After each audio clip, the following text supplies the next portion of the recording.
নিয়তি। রাধা আমাকে বলে, কৃষ্ণ, যদি তুমি জানো যে নিয়তিতে কি আছে তাহলে তাকে বদলে দাও না কেন? মহাদেব আমাকে বলেন যে শ্রীকৃষ্ণ, যদি আপনি এটা জানেন যে সাম্বের নিয়তি এটাই, তাহলে আপনি তাকে বদলানোর চেষ্টা কেন করেন? কেন? কারণ আমি একজন পিতা, আর পিতার কর্তব্য এটাই, তিনি যেন সম্ভাব্য সব চেষ্টা করেন নিজের সন্তানের মঙ্গলের জন্য। নিয়তি আমি জানি, কিন্তু এটাও আমি জানি যে কর্মের থেকে বড় আর কোনো নিয়তি হতে পারে না। অভিজ্ঞতাও রয়েছে যে কর্মের হাতে নিয়তির এই চক্র বদলে যেতে পারে। তাই জীবনে যদি আপনার কখনো এমন মনে হয় যে এটা তো অসম্ভব, তখনও চেষ্টা করা কখনোই ছাড়বেন না। কে বলতে পারে আপনারই কর্মের কোনো এক বীজ হয়তো নিয়তির চাকায় আটকে গেল আর নিয়তিকে নিজের পথ পাল্টাতে হলো, ঠিক কিনা? সেই জন্য নিয়তিকে ভাগ্য মেনে নিয়ে চুপ করে বসে থাকবেন না। নিজের নিয়তি স্বয়ং নিজের কর্মের দ্বারা নির্ধারিত করুন, কারণ আপনার এই কর্মের ওপরেই আপনার অধিকার রয়েছে। আর এই অধিকারকে নিয়তি অনেক সময় সম্মানও করে। তাহলে আসুন আর আমার সাথে ভালোবেসে বলুন, রাধা রাধা। শক্তি এক অত্যন্ত বিচিত্র বস্তু, বা বলতে পারেন অনুভূতি। আসুন আপনাকে সহজে বোঝাই। যদি আপনি সুপাত্র হন আর আপনাকে শক্তি দেওয়া হয়, তাহলে আপনি সেই শক্তির গুরুত্ব বুঝবেন, কোথায় সেই শক্তি প্রয়োগ করা উচিত সেটা বুঝবেন। আর এটা যেহেতু অর্জন করা শক্তি হবে, সেই শক্তির অপব্যবহার হবে না। কিন্তু যদি এই আপনি কুপাত্র হন আর যদি আপনাকে এই শক্তি দেওয়া হয়, তাহলে কি হবে? দেখতে গেলে এই শক্তি আপনি দান হিসেবে পেয়েছেন, তাই না আপনি এই শক্তির গুরুত্ব বুঝবেন আর না এর প্রয়োগ আপনি জানবেন। তার অপব্যবহার হওয়া সুনিশ্চিত। তাই যদি আপনি কোনো শক্তি অর্জন করতে চান, তাহলে আগে তার যোগ্য হয়ে উঠুন। পুত্র নয়, পাত্র হয়ে উঠুন। আর আমার সাথে ভালোবেসে বলুন, রাধা রাধা। কথায় আছে, প্রত্যেক পুত্র তার পিতার প্রতিচ্ছবি হয়, আর সমস্ত প্রতিচ্ছবি চায় যেন সে তার অস্তিত্ব প্রাপ্ত করতে পারে। পুত্র চায় সে যেন তার পিতার মতো হয়, বা কখনো কখনো তার থেকেও শ্রেষ্ঠ হয়। সেটা কোনো অনুচিত ব্যাপার নয়। অনুচিত তখন হয় যখন পুত্র নিজের পিতার মতো হবার স্বপ্ন পূরণ করতে গিয়ে বা তার থেকেও শ্রেষ্ঠ হওয়ার স্বপ্ন পূরণে অনুচিত পথের আশ্রয় নেয়। কারণ তারপরে সে তার পিতার গুণগুলি আত্মসাৎ করতে চায় না। সে শুধুই এটা চায় যে সংসারের চোখে যেন আমি শ্রেষ্ঠ প্রমাণিত হই। এটা অনুচিত। সংসারে এমন অনেক মানুষ আছেন যারা এই কারণে শ্রেষ্ঠ হবার চেষ্টা করেন যাতে তার পরিবারের তার পিতার সম্মান বৃদ্ধি পায়। এমনও মানুষ থাকেন, আর এটাই হলো পার্থক্য উদ্দেশ্যের। মনে রাখবেন, যদি আপনার উদ্দেশ্য শুভ হয় তাহলে পথও শুভ হবে, যদি আপনার উদ্দেশ্য অশুভ হয় তাহলে পথও অশুভ হবে। তাহলে নিজের পিতার মতো হবার চেষ্টা অবশ্যই করুন, তার থেকেও শ্রেষ্ঠ হওয়ার চেষ্টা অবশ্যই করুন, কিন্তু মনে রাখবেন আপনার সংকল্প আর আপনার উদ্দেশ্য এই দুই শুভ হওয়া উচিত। তাহলে আসুন আর আমার সাথে ভালোবেসে বলুন, রাধা রাধা।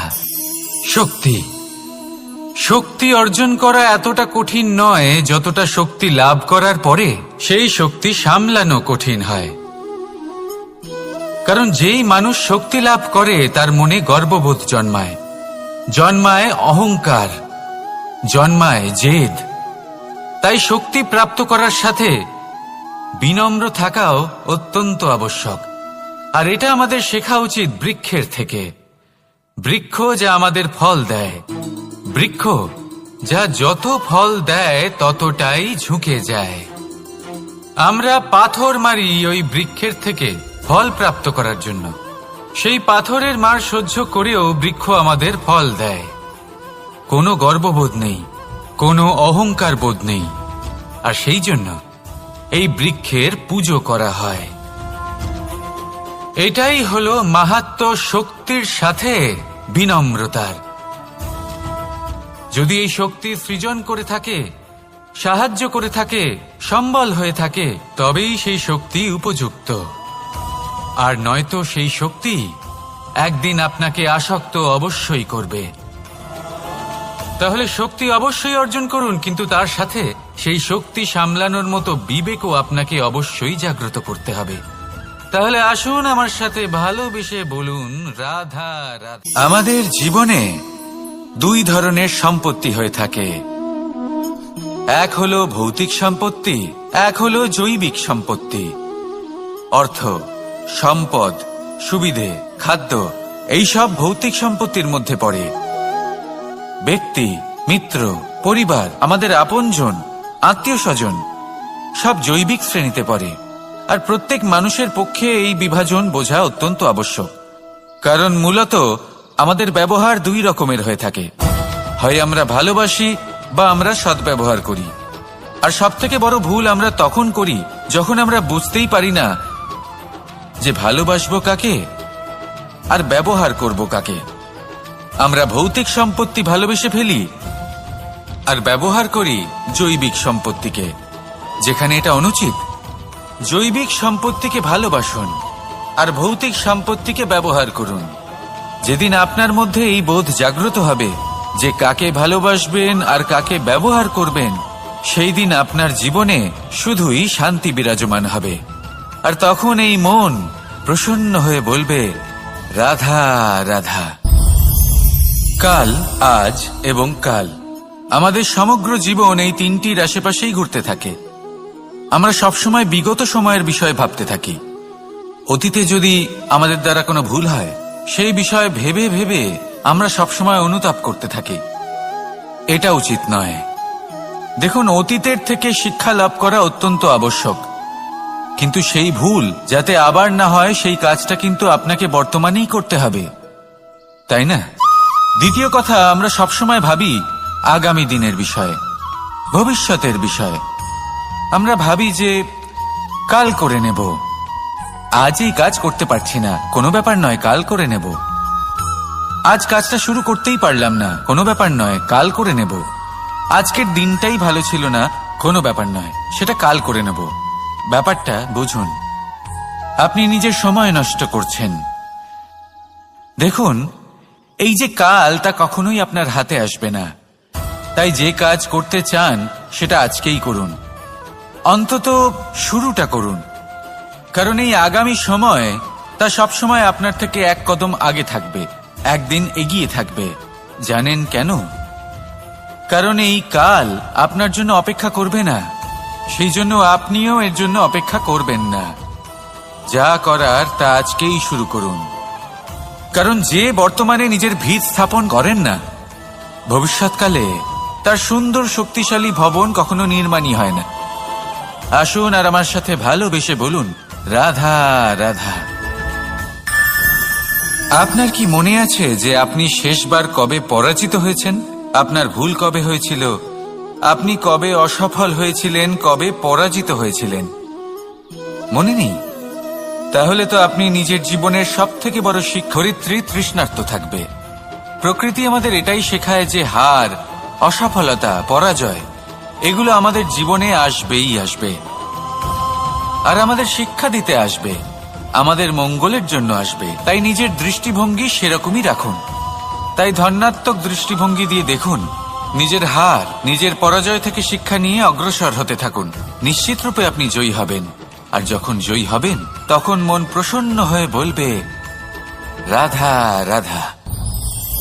কথায় আছে, এই জীবন একটা যুদ্ধ, একটা লড়াই। নিজের অস্তিত্বের জন্য, নিজের মূল্যের জন্য যোদ্ধা নই, কিন্তু বিষয়টা তা নয়। একটা অত্যন্ত গুরুত্বপূর্ণ কথা আপনাকে মনে রাখতে হবে। কোন যোদ্ধা জন্ম থেকে যোদ্ধা হন না, তিনি চয়ন করেন যে তিনি যোদ্ধা হবেন কিনা। তিনি তখনই একজন যোদ্ধা হয়ে ওঠেন যখন তিনি পিছু হটবেন না বলে দৃঢ় প্রতিজ্ঞ হন। যদি ওনার সামনে অন্যায় হয়, তার বিরোধিতা করার জন্য দৃঢ় প্রতিজ্ঞ হন। যোদ্ধা হতে চান যিনি নিজের শৌর্য দিয়ে, বীরত্ব দিয়ে নিজের পরাক্রম প্রদর্শন করেন আর যার প্রশংসা যুগ যুগ ধরে হয়ে চলে। আপনি কি হতে চান সেই সিদ্ধান্ত আপনারই। আসুন আর আমার সাথে ভালোবেসে বলুন, রাধা। অহংকার অত্যন্ত বলশালী হয়। এই অহংকার মানুষকে কখনো নত হতে দেয় না। অদ্ভুত ব্যাপার, এই অহংকার যা মানুষকে কখনো নত হতে দেয় না, সেটাই তার পতনের কারণও হয়ে দাঁড়ায়। যেখানে মানুষ এটা ভাবতে শুরু করে যে শুধুমাত্র সেই যোগ্য, সেখান থেকেই তার পতনের আরম্ভ, ঠিক কিনা? দেখুন, যদি কোনো মানুষ এটা ভাবে যে আমি এই সব কিছু করতে পারি, তাহলে তা হলো বিশ্বাস। কিন্তু যদি সে এটা ভাবতে থাকে যে শুধুমাত্র আমি এই কাজ সূত্রপাত হবেই, তাই আপনি কখনোই এই অহংকারের চক্রব্যূহে ফেঁসে যাবেন না। বিশ্বাস রাখুন নিজের ওপর এবং অন্যের ওপরও। আর মনে রাখবেন, বিশ্বাসের মধ্যে বিশ্বের প্রত্যেকটা বস্তু বসবাস করে। তাই এই অহংকারকে ত্যাগ করে ফেলুন আর আত্মবিশ্বাসের ওপর মনোসংযোগ করুন। আর আমার সাথে ভালোবেসে বলুন, রাধা রাধা। মানুষ নিজের জীবনে ঈশ্বরকে খুব মান্য করে, ওনার জন্য কি না করে। ভিন্ন ভিন্ন নামে তাকে স্মরণ করে, তাকে পুজো করে, তার আরাধনা করে।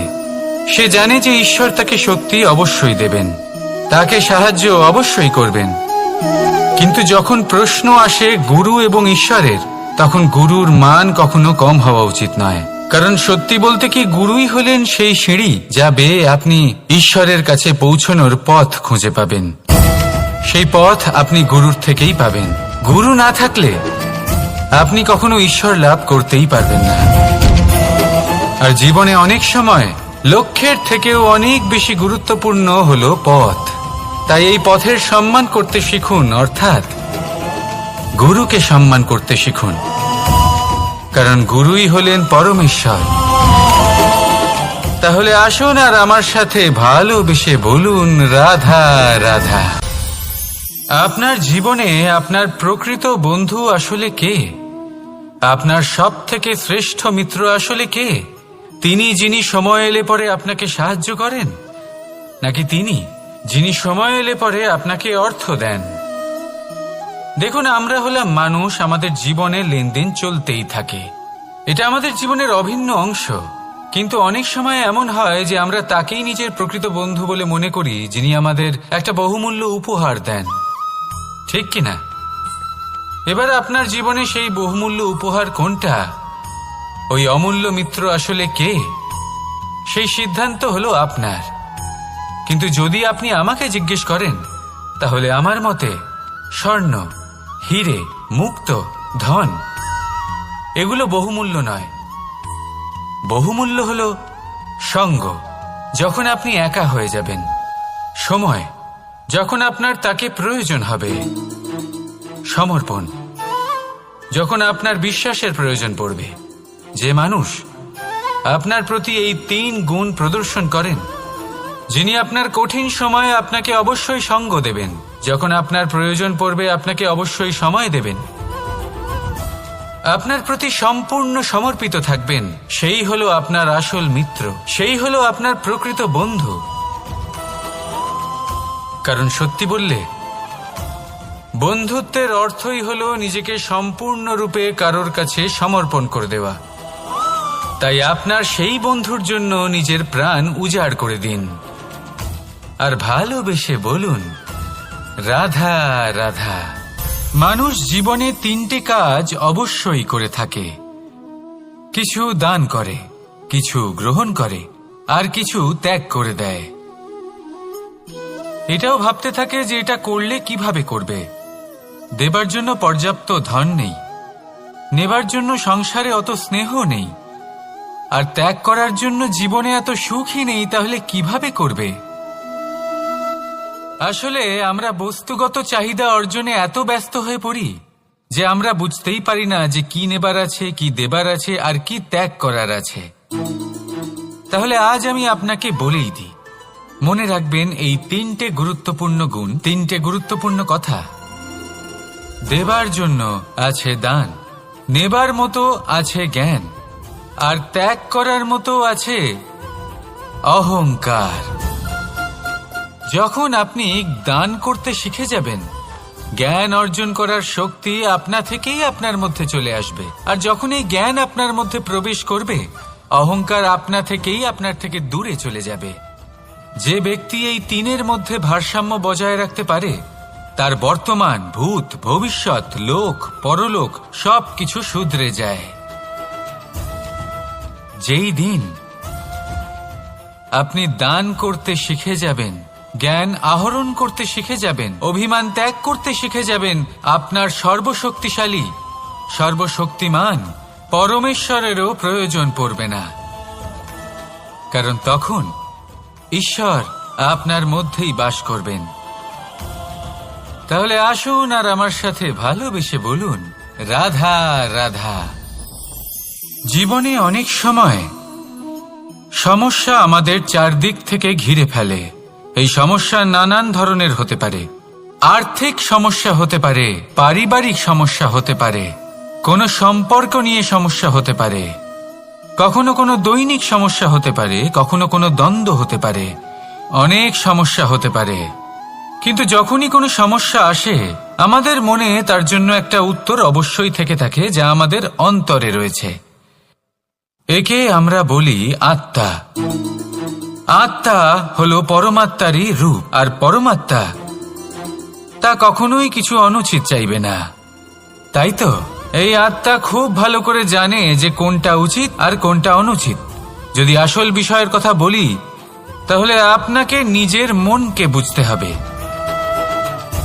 কারণ আত্মা তো পরমাত্মা থেকেই আসে, কিন্তু এই মন মানুষ জন্ম থেকেই প্রাপ্ত করে, যার বিকাশ হয় এই সংসারকে দেখে। যেদিন আপনার এই মন আর আপনার এই আত্মা, এই দুই এক হয়ে যাবে, আত্মসাৎ হয়ে যাবে, সেদিন আপনার জীবনে না কোনো সমস্যা থাকবে, না কোনো ঝঞ্ঝাট থাকবে, না কোনো সংকট থাকবে। কারণ আপনার কাছে সেই সমস্ত সমস্যার, সমস্ত বিপদের সমাধান থাকবে, আর তাও আপনারই অন্তরে। তাহলে আসুন আর আমার সাথে ভালোবেসে বলুন, রাধা রাধা। ভক্তি আর শক্তি, এই দুইয়ের মধ্যে সম্পর্ক অত্যন্ত সরল।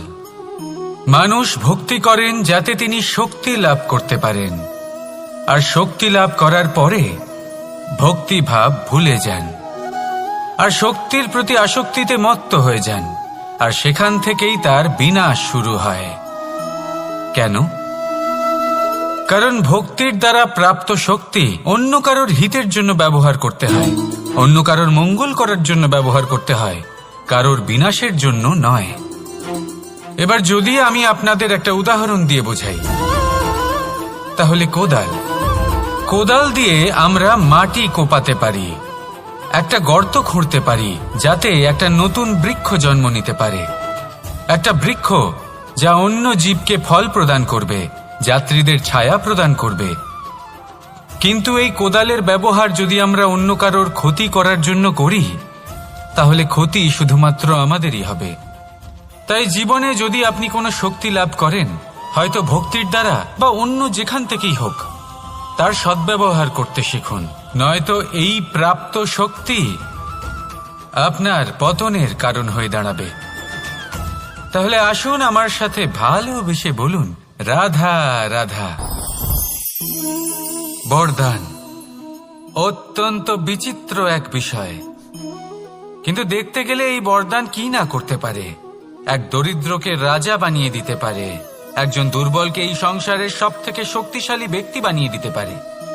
কিন্তু আমরা ভুলে যাই এক অত্যন্ত গুরুত্বপূর্ণ কথা, বরদান এই শব্দের শেষে দান লুকিয়ে রয়েছে। এই দান কথাটা অত্যন্ত গুরুত্বপূর্ণ। আমাদের মনে রাখা উচিত এই বরদান আমরা দানে পেয়েছি, আর তাই তার সম্মান করা উচিত, কখনোই অহংকার করা নয়। আর যে ব্যক্তি বরদান পেয়ে অহংকার করেন, তার যা ক্ষতি হয় তা হলো এই বরদান তার থেকে কেড়ে নেওয়া হয়। বর অর্থাৎ শ্রেষ্ঠ, অর্থাৎ বরদানের অর্থ হলো একটা শ্রেষ্ঠ দান, এবং তার ব্যবহার যদি আপনি কারোর ক্ষতি করার জন্য করেন তাহলে ক্ষতি শুধুই আপনার হবে। তাহলে এই বরদানের সম্মান করুন, উচিত পথে চলুন আর উচিত উদ্দেশ্য নিয়ে এর ব্যবহার করুন, সব কিছু ভালোই হবে। তাহলে আসুন আর আমার সাথে ভালোবেসে বলুন রাধা রাধা। পিতা আর পুত্রের সম্পর্ক অত্যন্ত মধুর হয়ে থাকে। পিতা স্বপ্ন দেখেন, তাকে পূর্ণ করার সকল সম্ভাব্য চেষ্টা করেন, কিন্তু তাও অনেক সময় ওনার স্বপ্ন অপূর্ণ থেকে যায়। তখন পিতা ভাবেন যে স্বপ্ন উনি পূর্ণ করতে পারেননি ওনার সন্তান তা অবশ্যই পূরণ করবে। যে স্থানে উনি কখনো পৌঁছতে পারেননি সেই স্থানে ওনার পুত্র অবশ্যই পৌঁছবে। পিতা নিজের সন্তানের ভবিষ্যৎ নিয়ে সেই স্বপ্ন দেখেন, আর যখন সেই সন্তান সামনে এগোতে থাকে তখন তার দুঃখ হয় না, বরং গর্ব হয়। ওনার ভালো লাগে এটা দেখে যে ওনার সন্তান অনেক উন্নতি করছে। কিন্তু যখন সন্তান নিজের অভিভাবকের শক্তি দেখে, তার যশ দেখে হিংসা করতে থাকে, সমস্যা সেইখানেই শুরু হয়। সেই জন্য সকল সন্তানকে এটা মনে রাখতে হবে, দেখুন, পুত্র হবার সুবাদে, এক সন্তান হবার সুবাদে এটা হলো আপনার অধিকার যে আপনি আপনার পিতার থেকে বেশি উন্নতি করবেন। আপনার পিতাও এটাই চান, কিন্তু সুস্থভাবে এটা করুন। একটা রেখা টেনে নিন যাতে আপনি তাতে এগোতে পারেন আর আপনার পিতার তাতে গর্ববোধ হয়, আর সেই বিষয়ে দুঃখ না হয় যে আমার সন্তান আমাকেই ছোট করার চেষ্টা করছে। ইতিহাস সাক্ষী রয়েছে, যে মানুষ অন্য কাউকে ছোট করার চেষ্টা করেছেন সেই মানুষই ছোট হয়ে গেছেন। আর আমার মনে হয় না আপনি এটা চান, কারণ কোনো একদিন আপনিও কারোর পিতা হবেন। আসুন আমার সাথে ভালোবেসে বলুন রাধা রাধা। সাথী, সাথী এই শব্দটির ব্যাখ্যা কে কিভাবে করে? মিত্র, সখা, বন্ধু, কিন্তু অর্থ একটাই, তিনি যিনি আপনার সঙ্গী হন আর তিনি যার সাথী আপনি হন। এবার সব থেকে বড় প্রশ্ন হলো এটাই যে তিনি কে হতে পারেন যাকে আপনি আপনার সাথী বলে মেনে নিতে পারেন, নিজের সখা, নিজের মিত্র, নিজের বন্ধু মেনে নিতে পারেন। আপনার সাথী হলেন তিনি যিনি দুঃখের সময় আপনার পাশে থাকবেন, আপনার হাত ধরে থাকবেন। আপনার সাথী হলেন তিনি যার হাত আপনি নিজের সুখের দিনে ধরে থাকবেন। সেই সাথীরই হাত ধরুন যিনি দুঃখে সবসময় আপনাকে সাহায্য করার জন্য তৎপর হয়ে থাকেন, আপনার পাশে থাকেন, আর যাকে সুখের দিনে আপনি আপনার সাথে রাখতে পারেন। আর যখন আপনার সাথে আপনার এই সাথী থাকবে তখন আপনি এটা বুঝবেন যে যখন জীবনে দুঃখ আসে তখন এই দুঃখ কমে যায়, সবার মধ্যে ভাগ হয়ে যায়। আর যদি তখন সুখ আসে তাহলে সেটা সবার উপস্থিতিতে আরো বেড়ে যায়। এটাই হলো প্রেম, এটাই হলো ভালোবাসা, এটাই হলো সঙ্গ, যেমন সম্পর্ক আমার আর রাধার মাঝে। তাহলে আসুন আর আমার সাথে ভালোবেসে বলুন রাধা রাধা। আমাদের মনে যখন কোনো প্রশ্ন ওঠে, কোনো দ্বন্দ্ব জাগে, তখন আমরা যাই আমাদের গুরুর কাছে, আমাদের আরাধ্যের কাছে গিয়ে জিজ্ঞেস করি। এইভাবেই একদিন আমি পৌঁছলাম আমার আরাধ্যের কাছে, আমার মহাদেবের কাছে, আর ওনাকে প্রশ্ন করলাম যে মহাদেব, জীবনে আনন্দ পাওয়ার, উৎসব পালনের, প্রেম ভাগ করে নেবার, জীবনকে উপভোগ করে নেওয়ার সর্বশ্রেষ্ঠ সময় কোনটা? মহাদেব হাসলেন আর উনি বললেন, জীবনে উৎসব পালনের সব থেকে শ্রেষ্ঠ দিন হল মৃত্যুর ঠিক আগের দিনটা।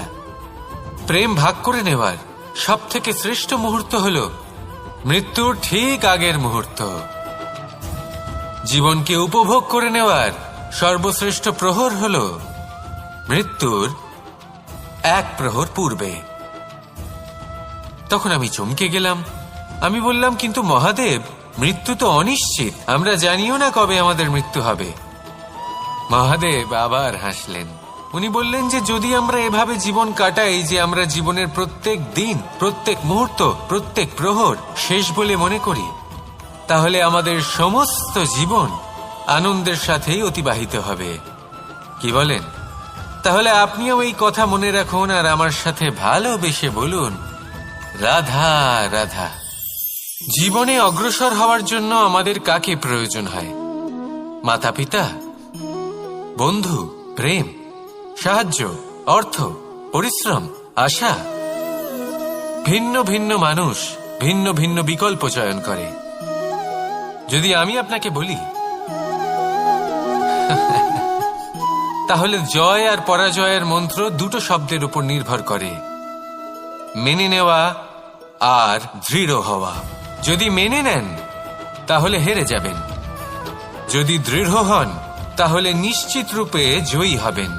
যদি কখনো আপনি ক্লান্ত হয়ে ওঠেন, আপনি দুঃখী হন, পুরোপুরি ভেঙে পড়েছেন, তখন মেনে নেবেন না যে আপনি ভেঙে পড়েছেন, নয়তো হেরে যাবেন।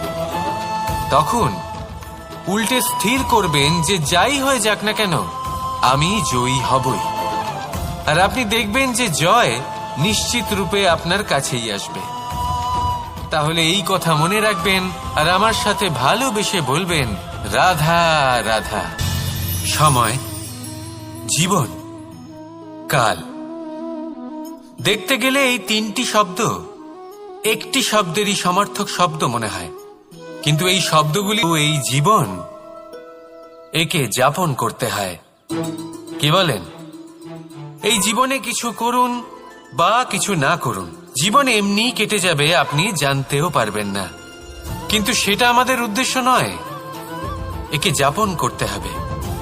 এই জীবনে প্রেরণা পেতে শিখুন, প্রেরণা দিতে শিখুন, আহ্বান গ্রহণ করতে শিখুন, আহ্বান জানাতে শিখুন, মহান কাজ করতে শিখুন, ধন্যাত্মক বোধ জাগিয়ে তুলুন। জীবন অতিবাহিত করার অর্থ কি তা আপনি শিখে যাবেন।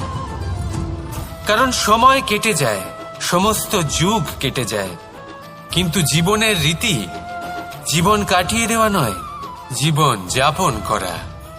এই জীবন সম্পূর্ণরূপে অনুভব করতে হবে, নতুন পথ বানাতে হবে। এবারে যদি এই জীবন বাঁচার সময় একটা আনন্দময়ী অনুভূতি লাভ করবেন, তাহলে এটাই করুন আর আমার সাথে ভালোবেসে বলুন, রাধা রাধা। আপনি কি কখনো কোনো জলের ধারা দেখেছেন? তার সামনে যতই মাটি থাকুক না কেন, যতই কাদা থাকুক না কেন, যখন এই জলপথ নিজেই তৈরি করে নেয়, তাহলে আপনিও এরকম জলের মতো হয়ে উঠুন। যদি হয়ে উঠতে পারেন, তাহলে নিজের মনের, নিজের ভাবনার, নিজের জীবনের যত অনাবশ্যক তত্ত্ব আছে, অনুপযোগী অংশ রয়েছে, অর্থাৎ অপরিষ্কার অংশ রয়েছে, তা নিজে থেকেই নির্মল হয়ে উঠবে। আর যেরকম জলের ধারা কখনো থেমে থাকে না, সব সময় বয়ে চলে, সেইভাবে আপনিও কখনোই থামবেন না, সবসময় বয়ে চলুন, এগোতে থাকুন। পথে যদি অনেক বিপদ আসে, সমস্যা আসে, থামবেন না, তার উপর নিরন্তর প্রহার করুন, নিরন্তর প্রয়াস করুন আর অগ্রসর হন। আপনি ভেবে দেখুন, এই জলের ধারা কখনো থেমে থাকে না, সবসময় বয়ে চলে, বিপদের সম্মুখীন হয়ে তাকে সাথে বয়ে নিয়ে চলে। সেই জন্য জলের ধারা, প্রবাহমান এই ধারা, এর থেকে কখনো দুর্গন্ধ আসে না, এতে কখনো ময়লা জমতে পারে না, বরং পালিত হয় সুন্দর প্রাণবন্ত জীবজন্তু, যেমন সুন্দর ছোট মাছ পাবেন। আর তার সাথে নিজের অন্তরের যে মালিন্য রয়েছে, তা আপনি নিজেই নিজের থেকে দূরে করে দেবেন।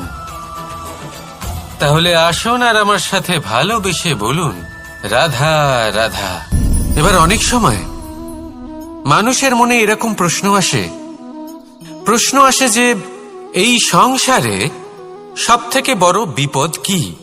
কেউ বলে ধর্ম সংকট, আবার কেউ বলে প্রাণের উপর আসা সংকট। প্রত্যেক মানুষের জীবনে বিভিন্ন সংকট আসে, আর এই সমস্ত সংকট অত্যন্ত বিচিত্র হতে পারে।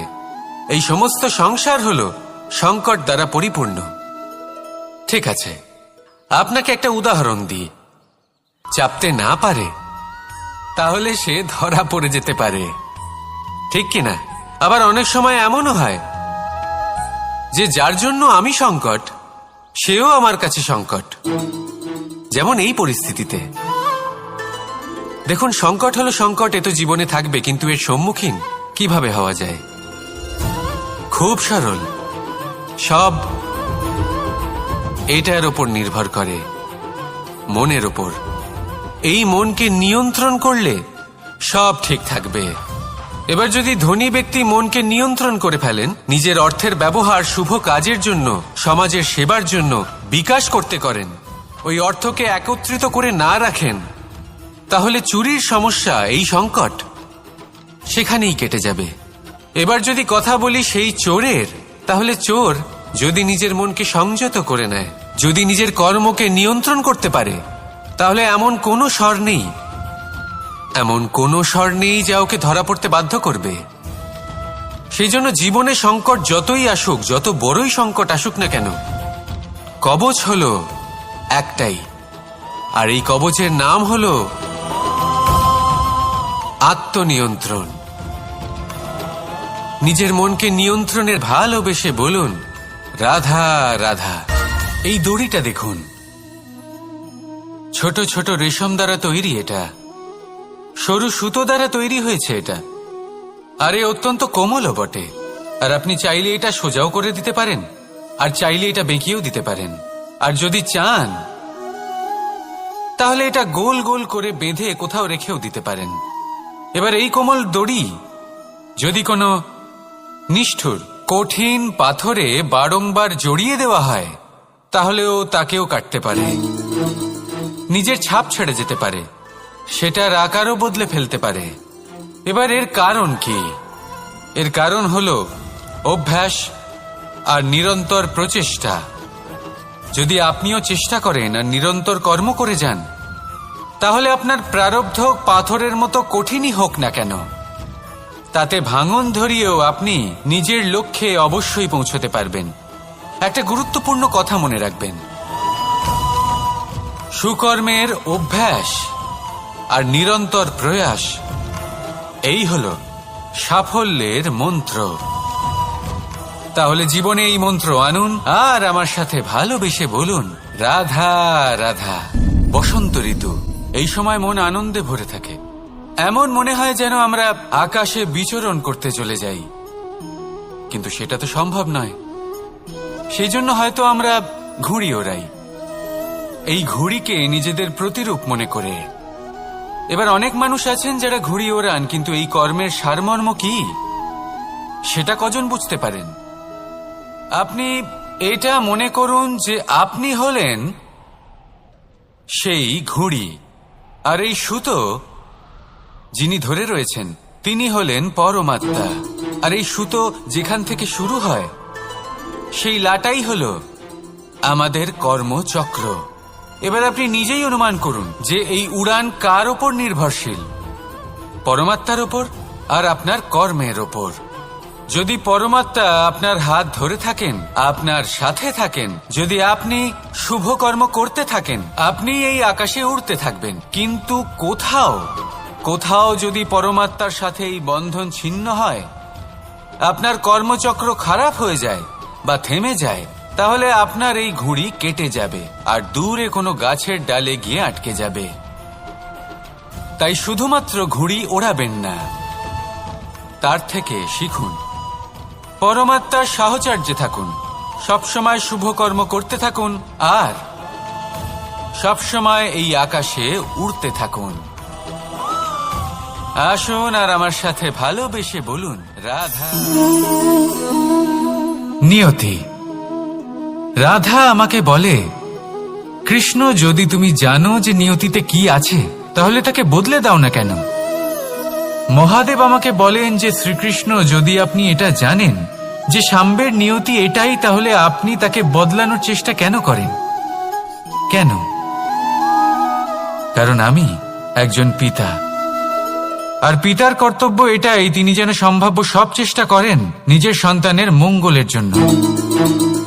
নিয়তি আমি জানি, কিন্তু এটাও আমি জানি যে কর্মের থেকে বড় আর কোনো নিয়তি হতে পারে না। অভিজ্ঞতাও রয়েছে যে কর্মের হাতে নিয়তির এই চক্র বদলে যেতে পারে। তাই জীবনে যদি আপনার কখনো এমন মনে হয় যে এটা তো অসম্ভব, তখনও চেষ্টা করা কখনোই ছাড়বেন না। কে বলতে পারে আপনারই কর্মের কোনো এক বীজ হয়তো নিয়তির চাকায় আটকে গেল আর নিয়তিকে নিজের পথ পাল্টাতে হলো, ঠিক কি না? সেই জন্য নিয়তিকে ভাগ্য মেনে নিয়ে চুপ করে বসে থাকবেন না। নিজের নিয়তি স্বয়ং নিজের কর্মের দ্বারা নির্ধারিত করুন, কারণ আপনার এই কর্মের ওপরেই আপনার অধিকার রয়েছে। আর এই অধিকারকে নিয়তি অনেক সময় সম্মানও করে। তাহলে আসুন আর আমার সাথে ভালোবেসে বলুন রাধা রাধা।